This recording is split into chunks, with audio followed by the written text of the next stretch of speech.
పెసరట్టు అంటే ఎంతో ఇష్టమైన వారికి నేను చెప్పిన విధంగా తయారు చేసుకుంటే ఎంతో ఇష్టమైన పెసరట్టు మీరు తినొచ్చు.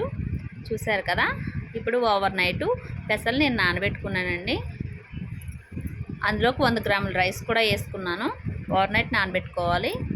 దాని తర్వాత మిక్సీ గిన్నెలోకి పెసలు రైస్ కూడా రెండు కలిపి మెత్తగా మిక్సీ పట్టేసుకోవాలి.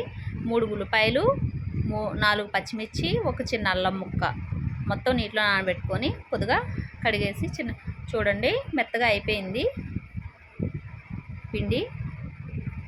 ఉల్లిపాయలు ఇదిగోండి మెత్తగా తరివేసుకున్నాను.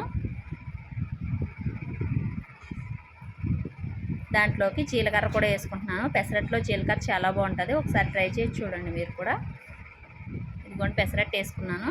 దానిపైన ఉల్లిపాయలు కూడా జిమ్మాను. చూసారు కదా, దీన్ని ఇలా తిరగేసి ఇటు అటు కూడా తిప్పుతా కాలుస్తున్నాను. మీకు పెనం బాగా పనిచేయకపోతే కోడిగుడ్డు ఆమ్లెట్ వేసుకుంటే పెనం చాలా బాగా పనిచేస్తుంది. టిఫిన్ ఎంతో చక్కనైన పెసరట్టు రెడీ అయిపోయింది. దీని టేస్ట్ ఎలా ఉందో చూద్దాం. మీరు కూడా ట్రై చేయండి మరి.